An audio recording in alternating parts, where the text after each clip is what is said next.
Pembunuh berantai ini tuh udah ngebunuh dan mutilasi 5 wanita asal London pada tahun 1988. Tapi orang yang ngelakuinnya tuh masih menjadi misteri atau udah enggak. Selamat datang semua, sekarang kita bakal bahas Jack the Ripper. Akhirnya gue surfing di internet buat mencari tahu tentang Jack the Ripper. Jadi sempet ada nih pembunuh berantai yang terkenal banget di era Victoria Inggris di tahun 1988 gitu. Nah dia ini tuh beraksi di antara bulan Agustus sampai November di tahun 1988 di tempat yang bernama Whitechapel yang ada di Inggris ya kan. Si pembunuhnya ini akhirnya dikasih julukan Jack the Ripper. Nah 5 korbannya Jack the Ripper itu semuanya tuh PSK kecuali satu orang doang nih yang gak PSK. Dia cuma wanita biasa yang kebetulan kena jadi korbannya Jack the Ripper gitu. Dan semuanya ini pola pembunuhan sama, dimutilasi juga, oke. Ada 5 korban nih, ya. Korban pertamanya Jack the Ripper itu bernama Mary Ann Nichols yang dibunuh pada tanggal 31 Agustus 1888. Korban kedua yang bernama Annie Chapman yang dibunuh tanggal 8 September 1888. Korban ketiga sama keempat ini matinya barengan, cuma jeda 45 menit doang, yang bernama Elizabeth Stride dan Catherine E. Dawson yang dibunuh pada tanggal 30 September 1888. Dari korban keempat ke korban kelima, si Jack the Ripper ini libur kira-kira seminggu ini. Karena pembunuhan berikutnya itu terjadi pada tanggal 9 November 1888. Dan ini bisa dibilang pembunuhan terakhirnya si Jack the Ripper. Nah, cara Jack the Ripper ngelakuin aksinya juga sadis nih. Dia ini bakal ngebeset ya, ngegorok leher korban ya, dan dibiarin mati. Pas korban udah mati, korban ini bakal dikeluarin isi perutnya. Jadi perutnya tuh dimutilasi gitu, disobek, terus dalemannya itu diambil sama dia. Ya, dia tuh biasanya ngambil rahim. Ada satu kasus yang dia ini ngambil ginjal, habis itu dikasih ke polisi ginjalnya. Karena polanya ini, polisi ini berasumsi kalau Jack the Ripper ini seorang yang ngerti anatomi tubuh, kayak mungkin dokter bedah atau seorang koroner yang biasa ngurusin mayat gitu. Bukan cuma itu doang, si Jack the Ripper juga nih pernah ngirim surat ke polisi yang isinya tuh cukup serem ya. Nanti kita bakal lihat gimana isi suratnya ya kan. Dan dia di surat itu nulis kalau dia ini Jack the Ripper. Makanya pembunuhan ini disebut pembunuhan Jack the Ripper, Whitechapel Murder gitu kan. Nah, 5 korban Jack the Ripper tadi itu digabungin di kelompok yang bernama Canonical Five. Kenapa namanya Canonical Five? Karena 5 korban tersebut itu memiliki cara mati yang sama, kayak tersambung gitu. Mereka berlima ini sama-sama digorok lehernya, sama-sama dibuka isi perutnya, terus dikeluarin, dicuri, diambil. Kenapa mereka disebut Canonical Five juga? Karena waktu itu polisi itu belum yakin pembunuhnya ini satu orang atau mereka bareng-bareng. Makanya begitu cara ngebunuh sama, mungkin pembunuh satu orang dengan metode yang sama, makanya disebut Canonical Five. Nah sebenarnya sebelum korban pertama Jack the Ripper yang termasuk ke dalam Five Canonical, sebenarnya ada satu wanita yang gak masuk ke dalam grup tersebut yang bernama Mary Tabram. Dia ini diperkirakan sebagai korban pertama Jack the Ripper karena caranya dia meninggal juga cukup sadis gitu. Nah, Martha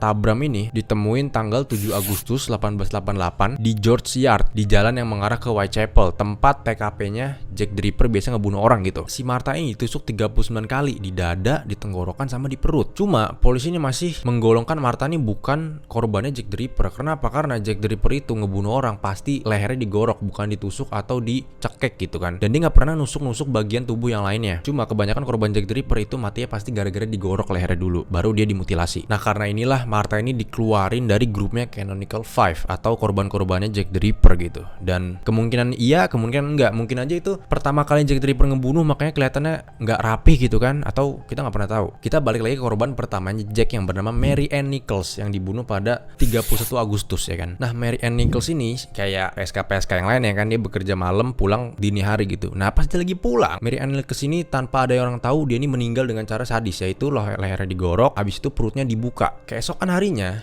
orang-orang yang ngeliat mayatnya Mary Ann Nichols langsung lapor ke polisi dong. Nah polisi pas ngecek, mereka ini gak nemuin jejak orang di sekitar Mary Ann Nichols pas dia lagi ngecek mayatnya gitu. Kayak si Jack the Ripper ini ngilang aja gitu ya kan. Nah polisi ini selama seminggu ya kan, dari tanggal 30 Agustus sampai tanggal 7 atau 8 September itu kan masih nyariin Jack the Ripper nih, karena Jack the Ripper gak ketemu kan. Itu warga-warga tuh udah pada gundah tuh. Dan polisi ini nyebut masa-masa ini tuh reign of terror, karena orang-orang pada gak nyaman, polisi juga kebingungan nyari bukti-bukti yang gak jelas. Makanya masa-masa ini dinamain reign of terror gitu. Nah di awal bulan September, karena polisi ini kesusahan, akhirnya pemerintah ini mutusin buat ngasih pekerjaan ini ke orang yang bener-bener jago dan mahir dalam nanganin kasus-kasus kriminal seperti pembunuhan dan kriminal-kriminal gelap yang lainnya gitu. Datanglah inspektor yang bernama Frederick George Eberline. Dia ini udah jadi detektif selama 14 tahun di distrik kriminal. Jadi si Eberline ini emang orang udah jago banget, kayak udah pinter banget, udah paham banget lika-liku pelaku mau gimana gitu. Dan Eberline ini menjadi orang yang penting di dalam investigasi Jack the Ripper ini. Nah, dengan adanya Frederick George Eberline ini, polisi mulai mengecek-ngecek PSK di daerah Whitechapel. Mereka ini sempat nemuin seorang yang mencurigakan, yang dijulukin sama orang-orang di daerah situ tuh leather apron. Kenapa begitu? Karena dia sering memakai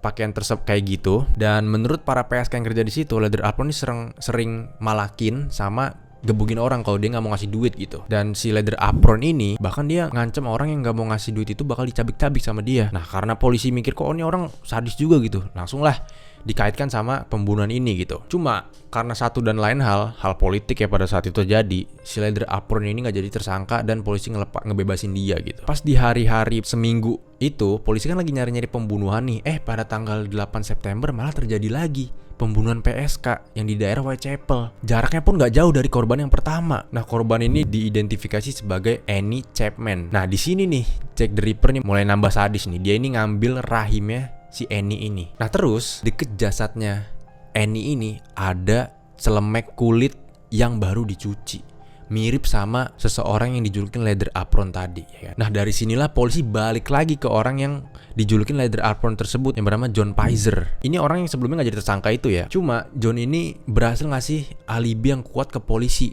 dan ngeyakinin polisi kalau dia itu sebenarnya gak ada hubungannya sama pembunuh yang sadis itu. Dia paling cuma gebugin orang doang, cuma preman aja dia di situ ya kan. Gak bisa dia tahu cara nyabut rahim dari perut cewek itu gimana gitu. Nah, akhirnya dilepasin lah John Pizer ini dengan syarat dia bakal diawasin juga, bakal tetap diawasin gitu. Nah, sementara itu kan mayatnya Annie Chapman ini dibawa dong ke rumah sakit buat diotopsi lebih lanjut gitu. Kok bisa orang ngelepas rahim perempuan? Zaman segitu belum ada Google, belum ada X-ray, belum ada gambar pun juga gak segampang itu buat dipelajari. Kok bisa orang ngambil rahim perempuan gitu kalau dia nggak tahu anatomi ya kan. Nah, dokter bedah kepolisian Inggris ini bilang kalau Annie ini dibunuh biar pembunuhnya nih bisa ngambil rahimnya korban. Jadi emang tujuannya buat ngambil rahim gitu ya. Dan si dokter bedahnya juga bilang kalau nggak mungkin orang biasa ngelakuin ini. Orang ini pasti berbakat dan jago dan ahli. Dia bisa ngelakuin ini dalam waktu cepat, ngambil rahim perempuan dan malam-malam. Pas lagi ada huru-hara kayak gitu, ada coroner nih yang biasa ngecek mayat yang sempat nimbulin kehebohan bernama Wayne Baxter. Karena dia ini bilang kalau ada subkurator dari Museum Patologi di salah satu sekolah kedokteran London ngedatengin dia, ngasih tahu kalau ada dokter Amerika yang nawarin siapapun orang yang bisa bawain dia rahim dan bakal dikasih 20 pound sterling di setiap rahim yang bisa dokter-dokter ini kasih ke orang Amerika tersebut. Nah, Baxter ini ngira kalau mungkin gara-gara si dokter Amerika ini ada orang-orang yang gila yang butuh duit sampai ngelakuin hal yang di luar akal gitu, sampai ngambilin rahimnya perempuan gitu. Nah, cuma statementnya si Baxter ini langsung dibantah sama nakes-nakes yang ada di Inggris gitu. Jadi mereka nih bilang kalau nggak ada kok orang yang kayak gitu. Di sisi lain juga polisi ini lagi berjuang buat mencari siapa pelaku pembunuhan sadis ini di jalanan Whitechapel, karena masyarakat nih makin gak nyaman karena mereka takut mereka jadi korban selanjutnya, anak-anak mereka jadi korban selanjutnya. Dan malam-malam tuh mereka sampai ngadain jam malam biar orang-orang tuh gak keluar malam-malam dan jadi korbannya si Jack the Ripper ini. Nah, yang lucunya adalah pas warga lagi gak nyaman ini, si Jack the Ripper justru gak ngelakuin pembunuhan lagi setelah 8 September. Mungkin karena banyaknya polisi yang lagi ngeinvestigasi, jadi dia rada tenang dulu gitu. Nah, dia ini dari 8 September itu gak ngelakuin pembunuhannya lagi sampai 30 September. Pas para warga nih ngira kalau mungkin si Jack the Ripper udah pindah tempat kali, atau mungkin dia udah selesai, udah nyelesain dendamnya mungkin. Ternyata di akhir bulan September malah dia ngebunuh lagi. Dan kali ini dia ini ngebunuh 2 korban dalam waktu kurang dari 1 jam. Nah, korban pertamanya ini yang bernama Elizabeth Stride, yang ditemuin sama seseorang yang bernama Louis Dimshuch yang lagi nyamperin gang gelap di jam 1 malam. Dia ini ngeliat ada suara-suara berisik, terus dia ngeberhentiin kudanya, dia nyamperin gang tersebut, ternyata perempuan udah meninggal gitu. Akhirnya dia langsung lapor polisi, ya kan. Cuma yang beda dari yang lain, Elizabeth ini tuh cuma digorok doang lehernya dan gak sempet dimutilasi perutnya gitu. Kemungkinan juga dia gak jadi dimutilasi karena didatengin sama si Louis ini. Korban keduanya itu gak lama dari korban pertama. Jadi korban pertama jam 1, korban kedua itu jam 1.45. Cuma korban yang ini itu ditemui dalam kondisi yang lebih parah dari korban sebelumnya. Korban ini bernama Catherine Eddowes. Mukanya nih dimutilasi ya, jadi ya pokoknya dihancurin lah mukanya. Terus pembunuh juga ngambil rahim sama ginjal kirinya korban. Jadi dia ngambil 2 organ nih sekarang, ya kan. Polisi kan makin ribut dong, kok bisa 2 korban dalam satu tempat di waktu yang dekatan. Berarti kita harusnya bisa nangkep dong pas kita lagi ngerubunin si Elizabeth. Ternyata dia lagi ngebunuh di tempat lain gitu. Nah pas polisi lagi ke tempatnya si Catherine ini, polisi ini nemuin ada celemek yang berdarah di gagang pintu masuk sebuah blok apartemen gitu. Jadi mungkin ada orang yang masuk situ atau emang orang naruh aja di situ. Dan ternyata benar. Nah beberapa hari setelah penemuan 2 korban itu, polisi ini dikirim surat dengan tinta merah yang ditulis sama pembunuh yang isinya, kalian belum bisa menangkap aku, pakai tinta merah. Nah terus si penulisnya ini nulis perasaan senengnya lah, dia bisa ngebunuh korban, dia bisa mutilasi tanpa polisi tahu segala macam, bisa ngambil rahim, bisa ngambil ginjal, polisi nggak bisa nangkap dia. Dan di akhir tulisannya, di akhir suratnya dia tuh nulis Jack the Ripper. Dari sinilah polisi namain pembunuh itu Jack the Ripper. Nah surat ini tuh dipublis sama polisi ke publik buat himbauan mungkin ya. Jadi tenar lah nama si Jack the Ripper ini. Nggak lama dari surat itu dipublis, ada lagi korban yang jatuh bernama Mary Kelly yang ditemuin di kamarnya dia. Dan ini dalam posisi yang lebih sadis ternyata dibanding korban sebelumnya. Dia ini udah dikulitin. Saking parahnya dikulitin, pacarnya Mary ini sampai bisa ngenalin wajah pacarnya tuh dari matanya doang. Gila. Dan Mary ini disebut-sebut sebagai korban terakhirnya Jack the Ripper. Semenjak Mary lah korban dengan pola pembunuhan kayak gini tuh berakhir gitu. Ya setelahnya masih ada pembunuhan, cuma polanya tuh nggak sesadis Jack the Ripper ini, sampai dikulitin lah orang, sampai dimutilasi lah, sampai diambil rahimnya lah, sampai di ginjal diambil, mukanya dibeset-beset. Nggak ada. Jack the Ripper doang gitu. Polisi itu selama bertahun-tahun dari 1888 sampai 1891 mereka ini nyari-nyariin Jack the Ripper sampai mencocok-cocokin pembunuhan-pembunuhan yang terjadi di Inggris. Dan mereka ini nggak pernah menemukan kecocokan pola. Jadi mereka pikir Jack the Ripper aktifnya di Whitechapel doang, selebihnya cuma pembunuhan anonim aja, orang ngebunuh tanpa modus yang jelas aja gitu. Dan akhirnya sampai sekarang pun Jack the Ripper ini itu gak ada yang tahu siapa orangnya. Sampai dia meninggal pun berarti gak ada yang tahu orangnya. Dan dia gak pernah ditangkap berarti, ya kan? Tapi ternyata guys, setelah 130 tahun, ya kan, kita ini kemungkinan ya bisa tahu siapa sih sebenarnya orang di balik Jack the Ripper ini. Ada seorang sejarawan bernama Russell Edwards. Dia ini ngeklaim kalau Jack the Ripper ini bernama Aaron Kosminski, salah satu tersangka utama dalam kejadian Jack the Ripper. Dia bisa berstatement itu karena dengan ngetes DNA pakai darah yang ada di celemek yang ditinggalin di gagang pintu rumahnya, apartemennya Catherine Eddowes itu, yang celemeknya udah lebih dari 1 abad yang lalu gitu kan. Nah terus siapa sih si Aaron Kosminski ini? Apa dia bener-bener si pembunuh itu? Dia ini tuh tukang cukur yang ada di London, yang ada di Whitechapel juga, dan mungkin juga seorang dokter bedah gitu. Kenapa mungkin seorang dokter bedah? Karena Kosminski ini pada tahun 1888 dia ini menjadi tersangka utama kasus Jack the Ripper juga. Cuma dia ini gak ditangkap karena dia ini mengalami skizofrenia. Jadi kemungkinan apa yang dia omongin sama dia itu cuma halu doang. Dan dia ini ditangkap tapi masuknya ke rumah sakit jiwa. Dan dia ngabisin sisa hidupnya di rumah sakit jiwa. Dia ini ditangkap umur 23 tahun dan dia sampai meninggal di rumah sakit jiwa gitu. Nah yang uniknya ini, Kosminski ini dijulukin sama orang-orang di rumah sakit jiwa itu barber surgeon atau dokter bedah ahli cukur gitu, atau tukang cukur ahli bedah gitu. Jadi Jack the Ripper ini selama 130 tahun ini gak pernah ketahuan identitas aslinya setelah baru-baru kemarin ini.